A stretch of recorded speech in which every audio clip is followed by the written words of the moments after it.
Hello, everybody. Welcome back. So glad you could come back again. We talk about some more records. As you can see, yes, I am sporting the Corona haircut. My wife gave me this probably 3 weeks back. Starting to break in a little bit, but hey, it's better than having all that shaggy hair, that's for sure. And I've been buying a few things. Mostly here, I bought a bunch of stuff off of eBay, and mostly they're all UK records, and some stuff that I tried to get, maybe a little bit better copy, like this record, this Jade Warrior. This is her first one, and the one I have is a Canadian press. Now these are on the Vertigo Swirl Canadian pressings, but this black cover, and it's got a little bit of ring wear right on the top. It's not bad. I've got it right here. We'll look at it in a minute. But I said, I've always was looking to try to replace that. The record itself is pretty clean, but these are 50-year-old records now. They're like 71 or something. This record came out, so it's surprisingly pretty clean. Now these records, I've got three here. I bought a few more than that, but I've got three that I'm going to show today, and these are on the Repertoire label. Repertoire. Let me pull the record out. I can read it right on the label. Show you the label too, because they do their version of the swirl on here. Repertoire label. Here's their. They don't have it on this one. They have it on the a different one. Repertoire label. Now these records are all remastered at Abbey Road Studios, and they have, if you're really upset about the way that Friday Music's getting their stuff done now in Palace with those cheesy covers, yeah, that's a European. This is a UK press. It's got, this is a gatefold, and if you take all four of these pieces of paper and put it together, it'd be like one side of a MoFi. Yeah, that's how thin they are. But yeah, you know that when you're going in, UK's not going to give you real thick covers, so that's not a surprise. But now that we've kind of covered that one, why don't we just pull the other one out, the original. I'll get it back here to look at that, and you can see it's not bad, but I do have a little bit of ring wear. This is 50 years old. It's showing a little bit of wear. And the other one I don't have, of course, the shrink on it. Here's the inside of the gatefold. And we'll just pull it out because everybody likes to see. And of course I have it on the wrong side. This one. And the Jade Warrior. And it's nice. It looks real nice. And it plays clean. But now, this Repertoire record, they're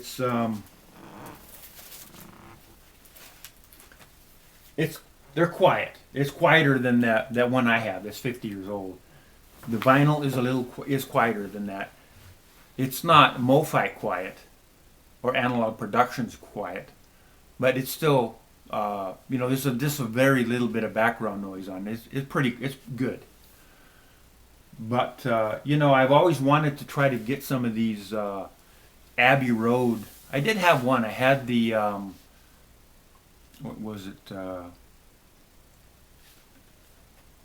Neil Peart, Getty, and the Rush. Okay, I got a Rush record. Of course, those were direct metal masters from Abbey Road, and they did have a lot of punch and slam and all that because of the way that direct metal mastering. One of the artifacts of that is you do get a lot of slam and a lot of punch to those records. Now these are not direct metal mastered, these are just remastered, and of course they're digital. Every record I got was a digital record because that's all you're going to get. Unless, of course, there's a few places where in the United States where you can get a non-digital record. And in Europe, now I don't know about every place in Europe, but I do know, over there in Germany, you've got Speaker's Corner, and they make analog records.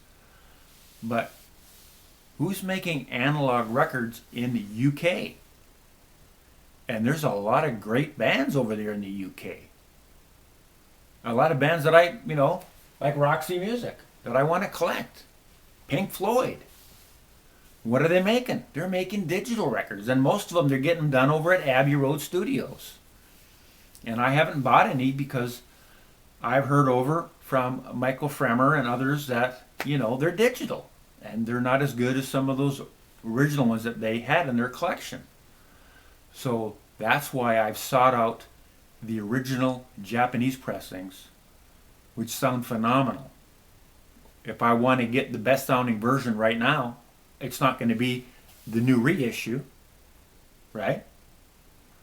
Now, I've actually compared, Roxy Music, a pink rim UK press to an original Japanese press, and the original Japanese press is better.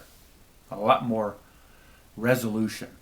And when you're talking about high fidelity, we're talking about high frequency refinement. This is really what separates the mid-fi from the hi-fi.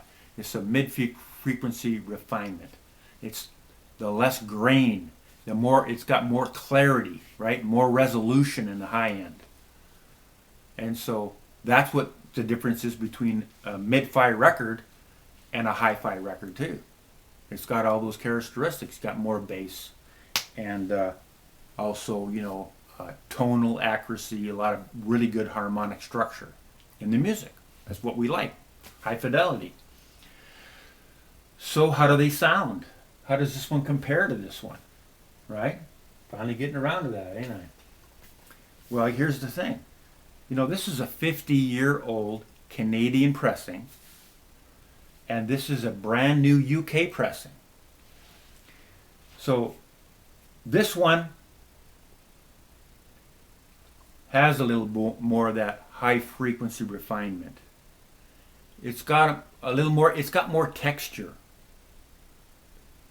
And on some of the higher frequencies.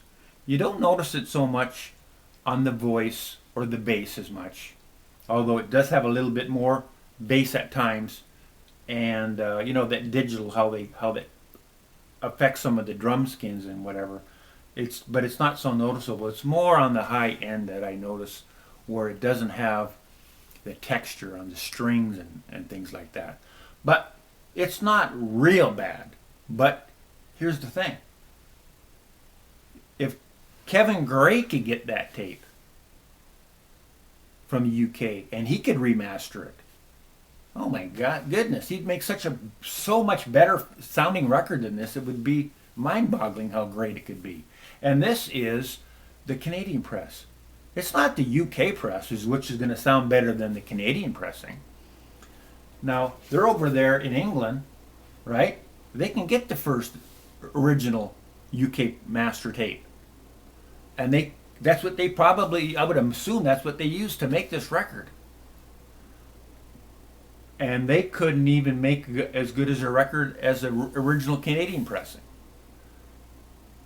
Now it's pretty close, but certain, like sometimes on the flute and certain things, it's got a little bit of an edge to it that, rubs me the wrong way. But in the whole, these records are really hard to get. The UK presses are really rare, and I really never saw any until just the last few years. Most of the ones you always saw on eBay were US pressings, Canadian pressings, and you could get them for $30, $40. Minty ones. Now they're up to, I looked the other day, now they're up to $60.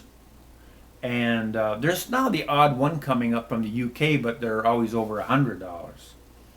So, and here's another thing about them. These records aren't cheap. They're all like, I paid $29 something for every one of them, and then you got to pay $4 shipping. Now I didn't buy them right out of the UK. I bought them from most of them. There's a fella in Canada that sells them, and he only charges $4 for shipping. It's about the same price as the UK one, but UK they have to charge more for shipping. So, but you know, it's a $34 record. That's expensive, and expensive compared to what? Compared to, let's say, if Kevin Gray made the record, and they charged you $34 or $29.90, like the Tone Poets. What are they charging for those? You know, you can buy them for $28. You can buy them for $30. You know, on the bigger places, they're $34. They're phenomenal. You could, because they're made. And this was another thing I wanted to talk a little bit about, because I've been before this now. I was only buying the real high end records, you know, like the MoFi 45 RPM stuff, or you know, the Yes Fragile $100 record, really high end stuff. And it's so easy to forget what other people in the world are making. You know what I mean? Compared to that, man, those records are phenomenal. I was really going to listen to that Roundabout again before I made the video, just to hear how great it sounds compared to what Abbey Road Studios is making. Okay, so what's up next? Here is a phenomenal record. Ben. This is an original swirl as well. And I do believe the original swirl, he had orange glasses on, red glasses on. And I had bought one of these probably 20 years ago, and it had the purple glasses like this. And it was a reissue of sorts. It was kind of like an official bootleg. And I had that one. And I sold it on eBay. I got $500 for it. So yeah, I'm selling that. But it's a great record. So I saw it, and Repertoire has reissued it, remastered, Abbey Road Studios, the whole thing. And now they changed up the label for some reason on this. They've got their kind of version of the swirl. And I don't have anything to compare now to this one, do I? No. And I'll tell you what, I saw one on eBay. There's only one that I looked at the other day. They only had one of these on, original swirl. It was $2,200. Yeah, you're not gonna be able to find this. If you want to buy the vinyl, you could probably get a CD of it. But if you want to get a record, yeah, you're not gonna pay that kind of money for, because these are very rare, and the swirl collectors, they're gonna bid that up. That's what they're really hard to get this one. So it's a great record, and on the Repertoire label, there was maybe a couple of times where there's a little bit of edge here and there, but for the most part, I found it to sounds good, sounds acceptable. It just makes me so, upset when I think what Kevin Gray could do with the tapes, if he could get those UK tapes. And just to expand on that just a little bit more, if there's anybody in the UK that's watching this video, somebody needs to make a mastering lab in the UK, like a Kevin Gray, and get all the audiophile gear and remaster records in the analog domain, and put Abbey Road Studios out of business, because they got no business making records like this. They're just all the big record companies go over there and they get their stuff done, and they could be doing a lot better job, in my opinion. But this one here, I recommend getting that. And then, this one even says half speed mastered at Abbey Road. And this is a Steam Hammer Reflection. And this is a record that I've been trying to buy for probably 15 years or more. It's a great record. It's kind of like 10 years after. And 10 years after, the guy that sings, I think it's Elvin Lee there, he kind of does something with his voice. They kind of do a little bit of they alter it in a certain way. They make it have a certain sound. And if you all know what I mean, I can't explain it properly. But if you listen to a lot of 10 years after, you know what the hell they sing. And the guy does the same thing with on here with his voice here. And they have a lot of real high notes on their guitars. And I can't hardly listen to this thing. This thing hurts my ears because of all the transients on it. That's the one thing with this digital stuff. They can't get the transients done at all. That stuff just is beyond their ability to capture it properly with the digital, and that's what hurts my ears. So anyway, yeah, don't get this. Now, have a look at it on YouTube. Have a listen to it. Steamhammer Reflections, as well as Ben. Make sure you check that out. Maybe I'll put a link down below to a couple of these records. You can listen to them. And thanks for watching. Bye for now.